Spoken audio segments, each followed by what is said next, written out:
అటు వెళ్ళేటప్పుడు జాగ్రత్త, ఎందుకంటే ఫ్లోర్ ఇప్పుడే శుభ్రం చేశాం.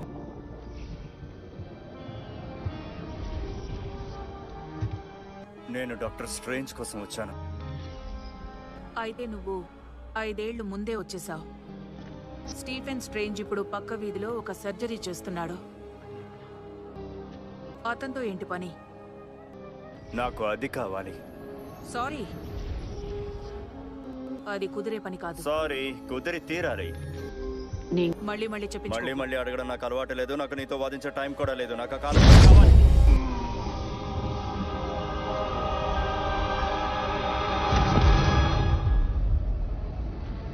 ఇప్పుడు కూర్చుని మాట్లాడుకుందామా? Please sorry please. బ్రూస్, నేను ఆ పని చేయలేను. మీ భవిష్యత్తు మార్చడానికి కాలమని ఇచ్చేస్తే మా ప్రస్తుతం అతలాకుతలం అవుతుంది. మీ జ్ఞానాన్ని తక్కువ చేయాలన్న నిజానికి ఉద్దేశం కాదు, అనంతమణులు కానీ అన్నీ కలిసి సైన్స్ ప్రకారం కాలచక్రాన్ని జరగదు. నిర్దేశిస్తాయి. నిజానికి అనంతమణులు అన్నీ కలిసి కాలచక్రాన్ని నిర్దేశిస్తాయి. వాటి నుంచి నువ్వు ఒక మణి తీసినా కాలం 2గా చీలిపోతుంది. దానివల్ల నీకు మేలు జరగచ్చు, కానీ నాకు ఎటువంటి మేలు జరగదు.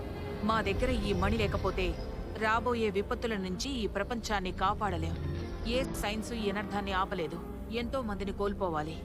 ఇప్పుడు చెప్పు డాక్టర్, నీ సైన్స్ ఇదంతా ఆపగలుగుతుందా? నో, కానీ కాలచక్రంలో ఆ అనర్థాల్ని మనం చెరిపేయచ్చు. ఒకసారి మా పని అయిపోయాక మనలన్నిటినీ తిరిగి వాటి యథాస్థానంలో పెట్టేస్తాం. సో అప్పుడు అంతా యథావిధిగానే జరుగుతుంది. ఇప్పుడు ఎవరూ తీయలేదు. నువ్వు చెప్పేది కరెక్టే, కానీ ఒక ముఖ్యమైన విషయం వదిలేశావు. ఆ మణులు తిరిగి ఇవ్వాలంటే మీరు బతికుండాలి. నేను తీసుకొస్తాం. నన్ను నమ్ము, మమ్మల్ని నమ్ము. మిమ్మల్ని నమ్మి నేను అంత రిస్క్ చేయలేను. కాలమణిని రక్షించడం ప్రధాన రక్షకురాలిగా నా ధర్మం. అలా అయితే డాక్టర్ స్ట్రేంజ్ ఎందుకు ఇచ్చేశాడు? ఏమంటున్నావు? డాక్టర్ స్ట్రేంజ్ ఆ మణిని థానోస్కి ఇచ్చేశాడు. తానుగా ఇచ్చాడా? అవును. ఎందుకు? ఏమో, అది నాకేం తెలుసు. పొరపాటునిచ్చుంటాడు.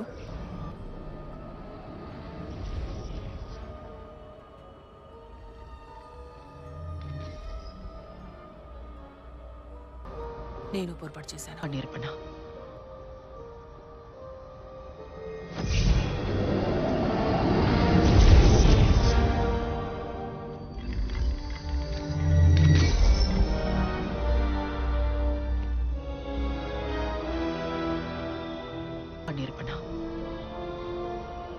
స్ట్రేంజ్ మా అందరికంటే గొప్ప రక్షకుడు అవుతాడు. నువ్వన్నది నిజమే.